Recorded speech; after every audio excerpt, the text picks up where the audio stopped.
शीर्षक ईंट का जवाब पत्थर से। लेखक श्रीधराचारी धप्पुरी। चित्रा सोने की चिड़िया थी, माता पिता की इकलौती लाडली। उसके पिता लाखों रुपए कमाने वाले एक वकील थे। माँ पूजा पाठ के लिए मंदिरों के चक्कर लगाती रहती थी। चित्रा पर किसी का कंट्रोल नहीं था, उसकी मनमानी चलती थी। चित्रा कॉलेज में बीए के फर्स्ट ईयर में पढ़ रही थी। वो बेहद खूबसूरत थी। उसके एक एक अंग से जवानी फूटती थी। वो अपने जिस्म को ढकने के बजाय दिखाने में ज्यादा यकीन करती थी।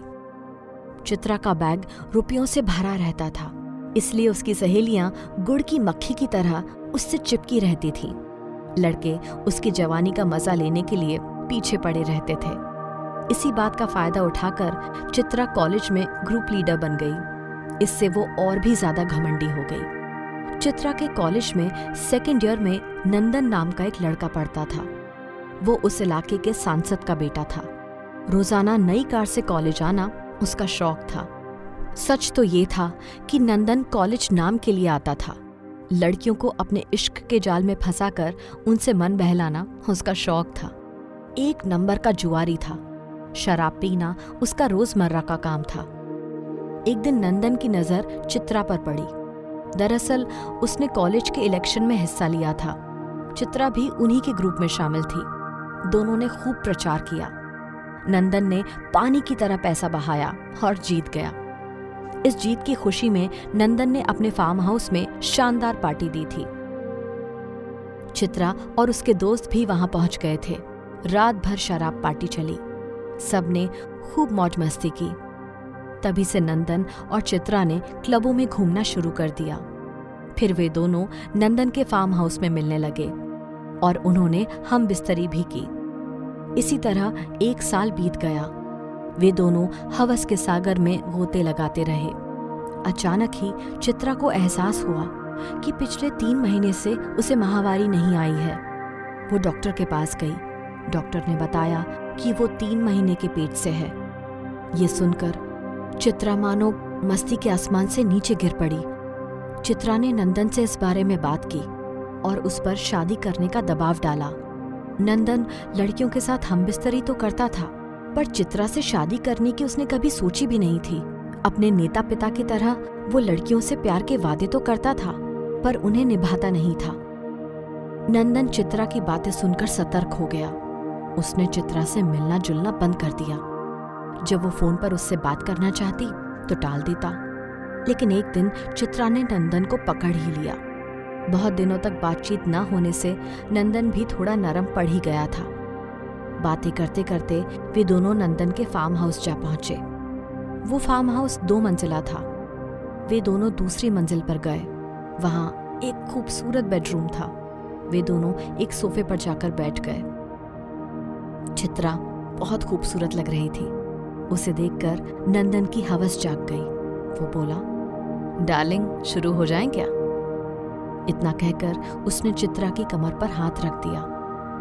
चित्रा ने नंदन के रंग ढंग देखकर कहा, नंदन, पहले मुझे तुमसे कुछ जरूरी बातें करनी है, बाकी काम बाद में। इतना कहकर चित्रा ने नंदन का हाथ अपनी कमर से हटा दिया। अच्छा कहो, क्या कहना चाहती हो तुम? नंदन ने पूछा। वही बात, शादी के बारे में क्या सोचा है तुमने? मेरा पेट दिन ब दिन फूल रहा है। घर में पता चल गया तो पता नहीं मेरा क्या होगा। मेरा दिमाग काम नहीं कर रहा है, ऊपर से तुम भी मुझसे बात नहीं करते हो। कहते हुए चित्रा रोने लगी। रोती क्यों हो? मेरे पापा विदेश गए हैं, उनके आते ही हम शादी कर लेंगे। नंदन ने इतना कहकर चित्रा को अपनी बाहों में भरना चाहा, लेकिन चित्रा छिटक कर दूर हो गई और बोली, नंदन, आज मुझे ये सब करने का मन नहीं है। पहले हमारी शादी का फैसला होना चाहिए। हम किसी मंदिर में जाकर शादी कर लेते हैं। हमारे घर चलते हैं। मेरे पापा बुरा नहीं मानेंगे। वे बहुत अमीर हैं। हम शान शौकत में जिएंगे। हम कोई नया धंधा भी शुरू कर लेंगे। डियर चित्रा, ये चोरी छिपे मंदिर में शादी करना मुझे पसंद नहीं है। हम सबके सामने शान से शादी करेंगे। मेरे पापा इस इलाके के सांसद हैं। हम उनकी हैसियत से शादी करेंगे। सबसे पहले तो तुम ये बच्चा गिरवा लो। इतनी जल्दी बच्चे की क्या जरूरत है? अभी तो हम पढ़ रहे हैं। मैं पूरा इंतजाम करवा दूंगा। थोड़े दिनों बाद हम फिर से मस्ती मारेंगे। क्या मतलब है तुम्हारा? ये सुनकर चित्रा ने गुस्से में पूछा। मतलब ये है कि अभी से शादी और बच्चे की बातें क्यों? अभी तो हमारे मस्ती के दिन हैं। नंदन, शादी करने के बाद हम खुलेआम मस्ती करेंगे। लेकिन मुझे अभी शादी नहीं करनी है। क्यों? चित्रा ने जोर देकर सख्ती से पूछा। सच कहूं तो मेरे पापा ने अपने एक सांसद दोस्त की बेटी से मेरी शादी तय कर रखी है। ये तुम क्या कह रहे हो? इतने दिनों तक मेरे तन के साथ खेलकर अब दूर जाना चाहते हो? नहीं, हम पहले की तरह ही प्यार करेंगे, पर शादी नहीं। वैसे भी मैं अकेला कसूरवार नहीं हूँ। तुम भी तो मेरा जिस्म पाना चाहती थी।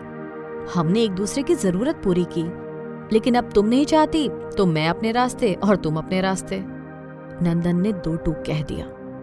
दिखा दी ना अपनी औकात। लेकिन मैं दूसरी लड़कियों की तरह नहीं हूँ। हमारी शादी तो होकर ही रहेगी। नहीं तो क्या? चुपचाप यहाँ से चली जाओ। तुम्हारी कुछ अश्लील वीडियो क्लिप मेरे पास हैं। मैं उनको मोबाइल फोन पर अपलोड करके अपने दोस्तों में भेज दूंगा। तुम्हारी इज्जत को सरेआम नीलाम कर दूंगा, समझी? तो ये है तुम्हारा असली चेहरा।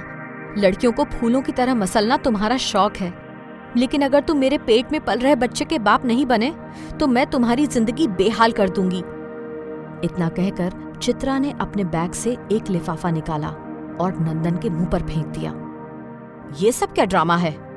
नंदन ने बौखलाहट में पूछा।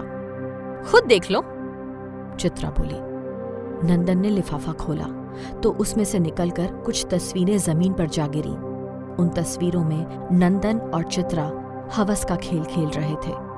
नंदन गुस्से से भर उठा और चिल्लाते हुए बोला, ये तस्वीरें तुम्हारे पास कहां से आईं? चिल्लाओ मत। अकेले तुम ही शातिर नहीं हो। अगर तुम मेरी बेहुदा वीडियो क्लिप बना सकते हो तो मैं भी तुम्हारी ऐसी तस्वीरें खींच सकती हूँ। ये सुनकर नंदन भड़क गया और चिल्लाते हुए बोला, बाजारू लड़की, मैं तुम्हारा रेप करके यहीं बगीचे में जिंदा गाड़ दूंगा। ये कहकर उसने चित्रा को पकड़ना चाहा। चित्रा उसकी पकड़ में नहीं आई और गर्जी, अक्ल से काम लो और मेरे साथ शादी कर लो, नहीं तो मैं तुम्हारी जिंदगी बर्बाद कर दूंगी। तुम्हारे पापा भी तुम्हें बचा नहीं पाएंगे। मुझे ऐसी वैसी मत समझना। मैं एक वकील की बेटी हूँ। वकील की बेटी हो तो तुम मेरा क्या कर लोगी? मैं अभी तुम्हारा गला दबाकर इस कहानी को यहीं खत्म कर देता हूँ। इतना कहकर नंदन चित्रा पर झपट पड़ा, लेकिन चित्रा तेजी से खिड़की के पास चली गई और बोली, जरा यहाँ से नीचे तो देखना। झल्लाया नंदन खिड़की के पास गया और बाहर झांका। नीचे मेन गेट पर पुलिस की गाड़ी खड़ी थी। एक सब इंस्पेक्टर अपने 4 सिपाहियों के साथ ऊपर ही देख रहा था। देख लिया? अगर मुझ पर हाथ डाला तो तुम भी नहीं बचोगे। मैं यहाँ आने से पहले ही सारा इंतजाम करके आई थी। अब तुम ज्यादा मत सोचो और जल्दी से मेरे साथ शादी के दफ्तर में पहुंचो। मेरे पापा वहीं पर तुम्हारा बेसब्री से इंतजार कर रहे हैं। इतना कहकर चित्रा अपना बैग और वे तस्वीरें लेकर बाहर चली गई। नंदन भीगी बिल्ली बना चित्रा के साथ शादी के दफ्तर पहुंच गया। अभी आपने सुनी स्वप्निल कुमारी की आवाज में श्रीधराचारी धप्पुरी द्वारा लिखित ईंट का जवाब पत्थर से। ये स्टोरी टेल की 2017 की प्रस्तुति है।